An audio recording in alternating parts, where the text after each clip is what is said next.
नमस्कार। आज अरविंद केजरीवाल आम आदमी पार्टी के संयोजक और दिल्ली के मुख्यमंत्री अरविंद केजरीवाल, उनको आज सुप्रीम कोर्ट से अंतरिम जमानत मिल गई, इंटरिम बेल उनको मिल गई है। और कोर्ट ने कहा है कि उनको 2 तारीख को यानी 2 जून को सरेंडर करना पड़ेगा और कुछ शर्तों के साथ उनको ये बेल दी गई है।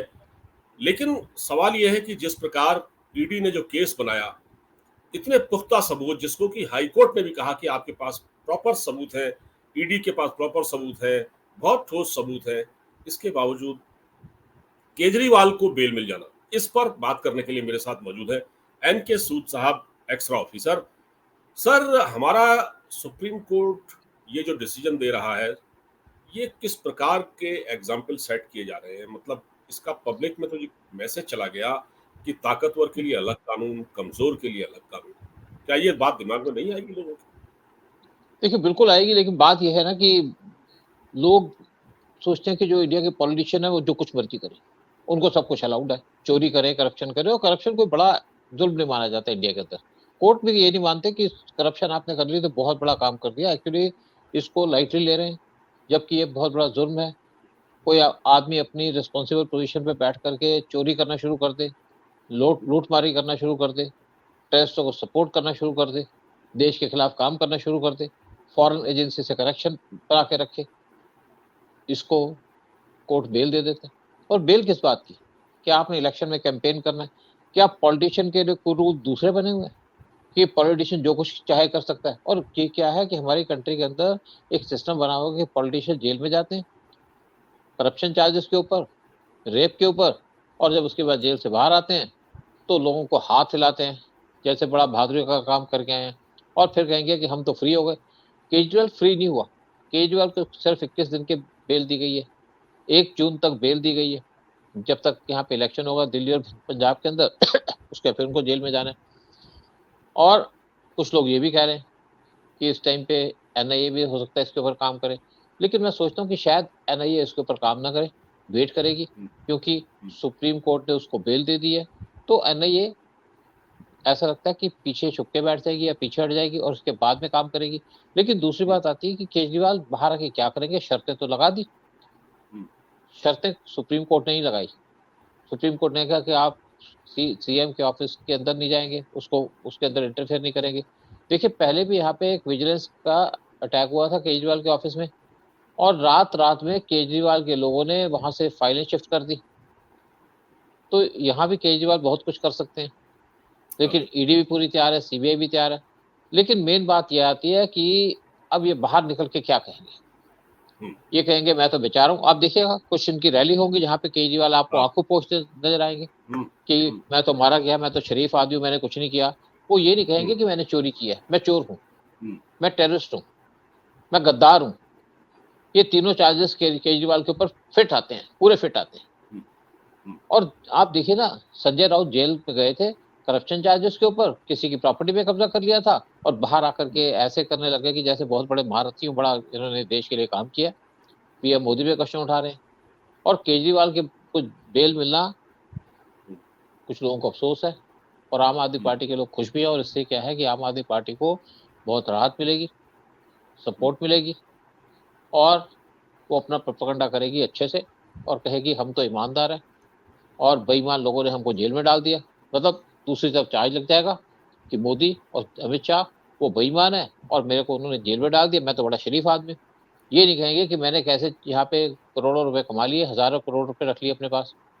और हो सकता है कि अब तो राघव चड्ढा भी भारत से लंदन से वापस आ जाए। वैसे भी कुछ लोगों ने कहा है कि अब उनकी हालत ठीक है, हालत कुछ नहीं है, प्रॉब्लम कोई नहीं थी, और एक तरीके से हालत बनाई गई थी। लेकिन अगर राघव चड्ढा आएंगे तो राघव चड्ढा सोचे कि वो जेल नहीं जाएंगे, आते उनको पकड़ लिया जाएगा, गर्दन से दबोच लिया जाएगा और उनको जेल में डाल दिया जाएगा। लेकिन आम आदमी पार्टी टूट रही थी। केजरीवाल के बाहर आने से ये जो प्रोसेस है कुछ दिन के लिए रुक जाएगा, लेकिन कब तक के लिए? क्योंकि केजरीवाल के खिलाफ इतना मजबूत केस है, जैसे मैंने कुछ लोगों से बात की कि केजरीवाल को किसी भी तरीके से इस केस के अंदर राहत नहीं मिलेगी, यानी कि उनको छोड़ा नहीं जाएगा।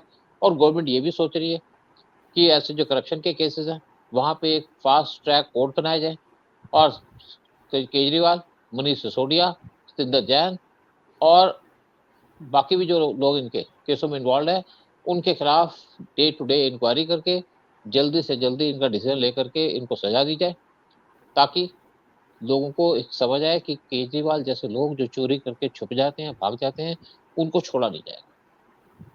और सर देखिए, केजरीवाल की अभी तो जमानत मिल गई है उनको, बाहर भी आएंगे, जल्दी आ जाएंगे मुझे लग रहा है। खैर वो आए ना आए वो एक अलग बात है, आ जाएंगे खैर।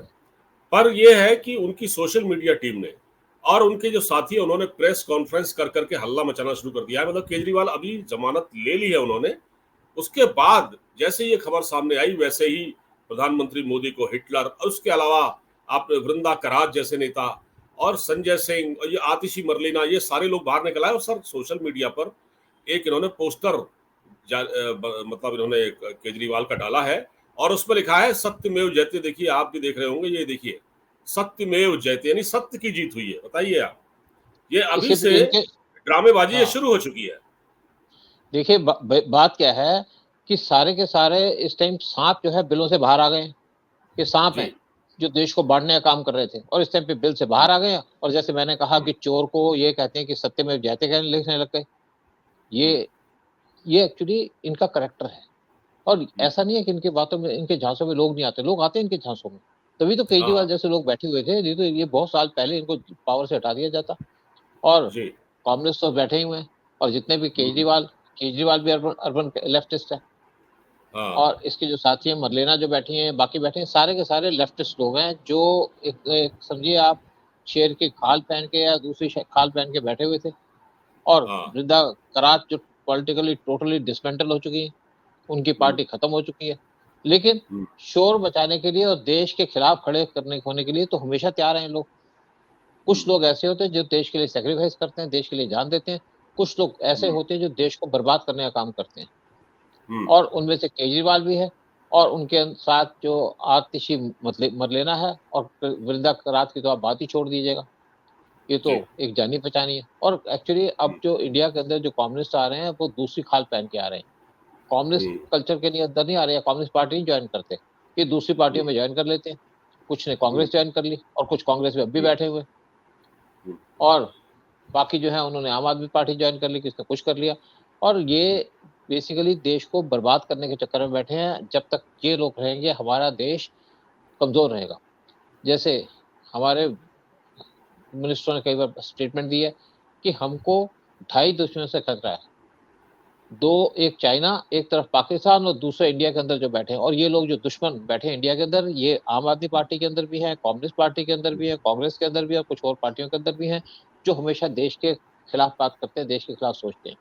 और अब हम्म, केजरीवाल बाहर आएंगे तो ये तो है नहीं कि बीजेपी इनको छोड़ देगी।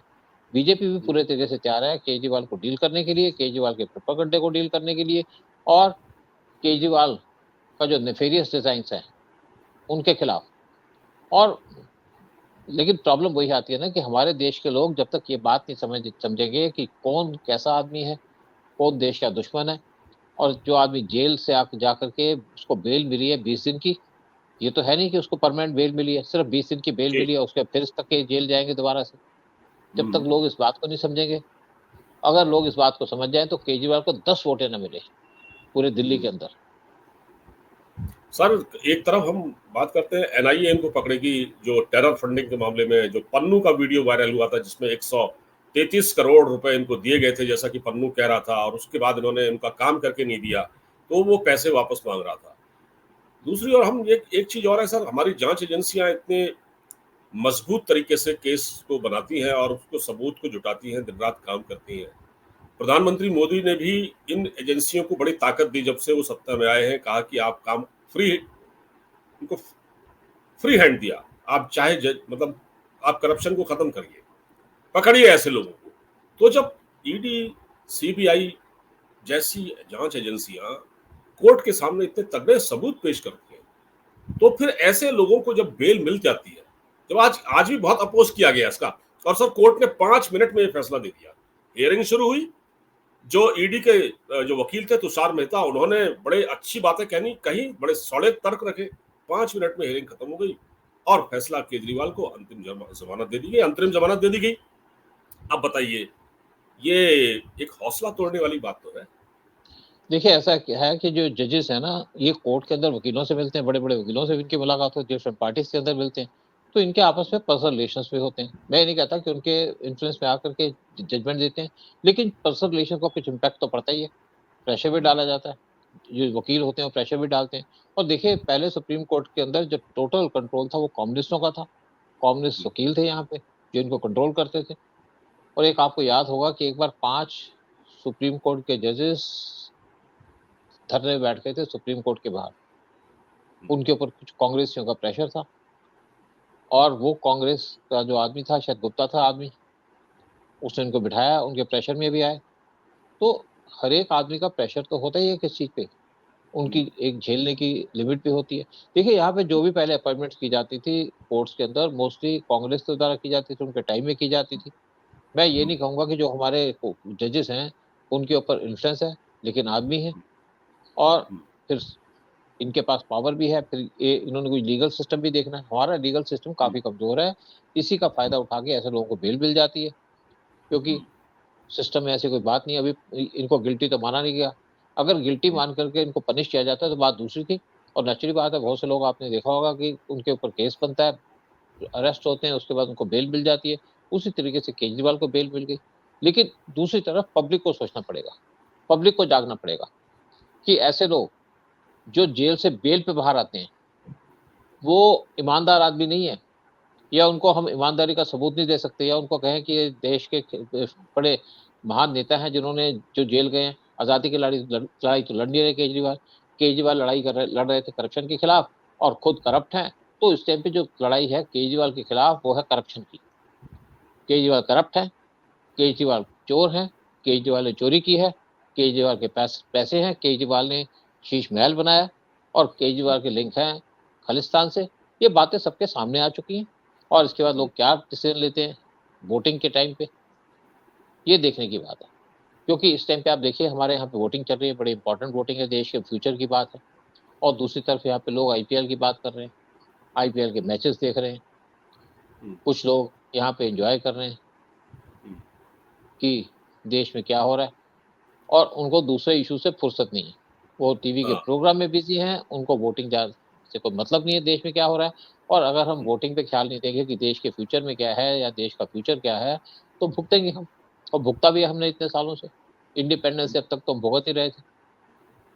बहुत से जो मुसलमान ममता हैं जिनको बनर्जी बहुत पाकिस्तान खुश है जाना सर। ये ममता खुश होंगे बनर्जी बिल्कुल। ममता बनर्जी का भी आया ताकि है, ट्वीट आया है। उन्होंने कहा है कि ये लोकतंत्र की जीत है। लोकतंत्र की चोरों की जीत हो गई है। एक जो कह रहे हैं ना कि लोकतंत्र की जीत है, लोकतंत्र की जीत नहीं है, ये चोरी की जीत है कि चोर को जेल से बेल मिल गई है और बेल का मतलब ये नहीं कि चोर को बरी कर दिया उसने। चोरी का इल्ज़ाम तो लगा हुआ है केजरीवाल के ऊपर और ममता बनर्जी जैसे लोग जो आप ये काम कर रहे हैं, अगला नंबर आप देखिएगा ममता बनर्जी का है। बहुत जल्दी उनके खिलाफ भी एक्शन लिया जाएगा।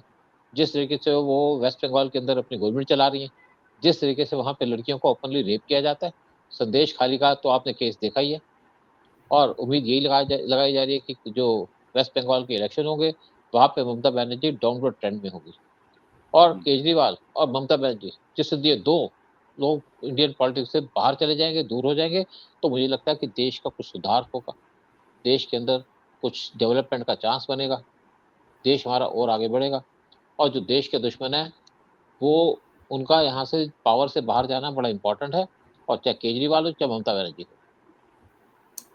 अच्छा, कुछ लोग आज ये भी कह रहे हैं कि भाई हेमंत सोरेन ने क्या बिगाड़ा है, वो भी जेल में है और उन्होंने तो नैतिकता के आधार पर अपने पद से इस्तीफा दिया। केजरीवाल ने इस्तीफा भी नहीं दिया, ढीठपना इतना दिखाया कि जेल से ड्रामेबाजी करते रहे और आज उनको इंटरिम बेल भी मिल गई। तो क्या आज हेमंत सोरेन ये नहीं सोच रहे होंगे, अरे यार कैसी नैतिकता, भाड़ में गई होती नैतिकता, मैंने भी इस्तीफा नहीं दिया होता, मैं भी थोड़ा बहुत तिकड़म लगा के जेल से बाहर आ गया होता। ये तो सर कानून का मजाक है खुलेआम सर। ये क्या है ये? मतलब अब इस फैसले से तो लोग खुश नहीं है। देखिए मज़ाक की बात तो है लेकिन हमारे जो कॉन्स्टिट्यूशन में लिखा उसी के हिसाब से सब कुछ चलेगा ना। कॉन्स्टिट्यूशन के अंदर ये नहीं कि आप जेल चले जाएँगे तो आपको पद से इस्तीफा देना पड़ेगा। उसी का फ़ायदा उठा रहे हैं। क्योंकि उस टाइम पे सिचुएशन अलग थी और अब सिचुएशन अलग हो चुकी है। उस टाइम पे देखिए अब जब कॉन्स्टिट्यूशन बना था तो करप्शन का इश्यू ही नहीं था। करप्शन इंडिया के अंदर स्टार्ट हुई 70s के अंदर। इंदिरा गांधी के आने के बाद करप्शन स्टार्ट हुई इंडिया के अंदर। उससे पहले इंडिया के अंदर करप्शन नहीं थी। उस टाइम पे होम मिनिस्टर और डिप्टी प्राइम मिनिस्टर थे गुलजारी लाल नंदा। जब उनकी डेथ हुई थी तो उनके पास LIG फ्लैट था, यानी कि लोअर इनकम ग्रुप का फ्लैट था उनके पास। हार्डली 2 कमरों का फ्लैट था उनके पास, DDF टाइप का फ्लैट था उनके पास, क्योंकि उस टाइम पे करप्शन का इशू ही नहीं था, पैसे कोई चुराता नहीं था, पैसे थे भी नहीं, और कमीशन कोई खाता नहीं था। आज तो चोरी का भंडार लगा हुआ है। केजरीवाल ने सबूत करके दिखा दिया सबको करके कि मैं तो सब जगह से चोरी करूंगा, मैं तो यहाँ भी लूटूंगा, वहां भी लूटूंगा, पूरे देश को लूटूंगा, पूरे देश को बर्बाद करूंगा, हिंदुओं को बर्बाद करूंगा, मुसलमानों को गद्दी बिठा दूंगा। यही केजरीवाल कर रहे हैं यहाँ पे। और देखिए, तब भी ये दिल्ली के चीफ मिनिस्टर थे। क्या लोगों को समझ नहीं आता कि केजरीवाल किस टाइप का आदमी है? क्या लोगों को दिखता नहीं है कि केजरीवाल किस टाइप का आदमी है? आंखें बंद है, कान बंद है, और हंसते रहते हैं। कोई आपका IPL देख रहा है, कोई कुछ देख रहा है, कोई कहता है जी विराट कोहली ने चौका मार दिया। विराट कोहली को देश के लिए चौका नहीं मार रहा, वो अपनी सर जेब भरने के एक लिए बात चौका कुछ मार रहा है, उसको कुछ पता। बिल्कुल आपने जो बातें कही है ना, वो एकदम सही है। हो ये रहा है कि कुछ लोग कह रहे हैं कि वोट कम डले पहले और दूसरे दौर में। असल में ये जो IPL का जो तमाशा इस देश में हो रहा है, इसमें क्या होता है कि रात 11 साढ़े 11 पौने 12 बजे तक मैच चलते हैं। लोग सुबह उठ नहीं पाते, लोग वोट कैसे डालेंगे सर? और लोगों के मन में जो आप कह रहे हैं वो भी नहीं है। कोई अपना 4 दिन की छुट्टी होती है, सैटरडे संडे पड़ गया तो पता लगा ऋषिकेश घूमने निकल गए परिवार के साथ। लेकिन उनका चुनाव में वोट डालना प्रायोरिटी नहीं है। लेकिन जब बात आती है अधिकारों की तो सरकार ने हमारे लिए ये नहीं किया, हमारे लिए वो नहीं किया, हमें नौकरियां नहीं दी, वोट डालने आप ये जाएंगे नहीं नहीं घर से। ये नहीं कहते कितनी नौकरियां दी, ये नहीं कहते कि देश की कितनी डेवलपमेंट हुई, ये नहीं कहते देश कितना सिक्योर हुआ, ये नहीं कहते देश कितना आगे बढ़ गया, ये नहीं कहते कि देश की रेपुटेशन कैसे बढ़ गई आकर के, ये नहीं कहते देश के अंदर कैसे डेवलपमेंट हो रही है, ये नहीं कहते देश का इंफ्रास्ट्रक्चर कैसे बढ़ रहा है, ये नहीं कहते कि देश के अंदर राम मंदिर कैसे बन गया, देश के अंदर 370 कैसे हट गया, उसकी बात नहीं करेंगे। वो कहते हो गया हो गया। और अगर लोग यहाँ पे वोटें डालें, अपनी वोट को कास्ट करें प्रॉपर तरीके से। अब जैसे आप देखिए कि इस टाइम पे जम्मू एंड कश्मीर के अंदर एक टेररिस्ट अटैक हो गया था, तो लोगों को याद आ गया कि यहाँ के जो गवर्नर थे जम्मू एंड कश्मीर के, उन्होंने तो कुछ और कहा था कि पुलवामा अटैक तो गवर्नमेंट ने क्या कराया। लोगों का दिमाग लग गया कि शायद ये गवर्नमेंट अटैक करा रही है। दिमाग नहीं है, सोचना नहीं है। गवर्नमेंट कभी ऐसे काम नहीं कराते। मैं तो एजेंसी के अंदर रहा हूँ, हम तो देखते रहे कि हमारी एजेंसी कैसे करती है काम। तो एजेंसी करा सकती है ना, लेकिन अपने देश में नहीं करा सकते हम ये काम। और टेररिस्ट अटैक हो गया तो पाकिस्तान को रोका क्यों नहीं? ये लोग ये नहीं समझते कि बॉर्डर किस टाइप के होते हैं। मैं बॉर्डर पे रहा हूँ, मैं देखा बॉर्डर पे बहुत कुछ। हमारी आर्मी को ये तो है नहीं कि एक लाइन बना के खड़ी है बॉर्डर के ऊपर। बॉर्डर से 10 किलोमीटर दूर उनकी पोस्ट होती है। और बॉर्डर की पोस्ट पे जाना क्या होता है कि जब अरुणाचल प्रदेश के अंदर था तो आर्मी के कुछ जवान निकलते थे ग्रुप बना करके एक जगह को देखने। आज उस तक जगह गए 15 दिन के अंदर, फिर दूसरी तरफ चले गए। अगर हम अपनी कंट्री के अंदर 2 करोड़ की भी आर्मी बना ले तो तब भी हम बॉर्डर को प्रॉपर मैनेज नहीं कर पाएंगे। इतना डाइवर्स बॉर्डर होता है, इतना डिफिकल्ट बॉर्डर होता है, इतना डिफिकल्ट टेरेन होती है, इतनी डिफिकल्टीज होती है वहाँ पे। खाने पीने की चीज़ों की कमी होती है, पानी नहीं होता, टॉयलेट जाने की जगह नहीं होती। जरूर गवर्नमेंट ने कुछ डेवलपमेंट्स किए हैं, लेकिन सारा कुछ गवर्नमेंट प्रोवाइड नहीं कर सकती। ये तो है नहीं कि आप यहाँ से जाएंगे तो आपको देखेंगे आपके 10 मीटर के बाद आपका गड्ढा है जिसको आप पार नहीं कर सकते। आपको घूम करके 2 किलोमीटर के दूसरे रूट से जाना पड़ेगा। चलो कोई बात नहीं, बिल्कुल देश ठीक है आगे बढ़ सर। रहा है। और बिल्कुल हम हम बात अरविंद केजरीवाल की कर रहे थे, तो अरविंद केजरीवाल की मुश्किलें कम नहीं हुई हैं। उनको थोड़ा राहत दे दी है। लबोलुआब पूरी बातचीत का ये है कि कोर्ट ने उनको चुनाव प्रचार के लिए राहत दी है। 2 तारीख को कोर्ट ने कहा है आपको सरेंडर करना पड़ेगा और आपको अपने ऑफिस में भी कोई काम नहीं करना है, स्ट्रिक्टली कह दिया है। अब देखना है कि केजरीवाल इस कोर्ट के आदेश को फॉलो करते हैं या नहीं। अगर नहीं करेंगे तो फिर इसका अंजाम भी शायद उनको भुगतना पड़ेगा। सर बहुत बिल्कुल, बहुत धन्यवाद बातचीत के लिए। शुक्रिया आपका बहुत बहुत।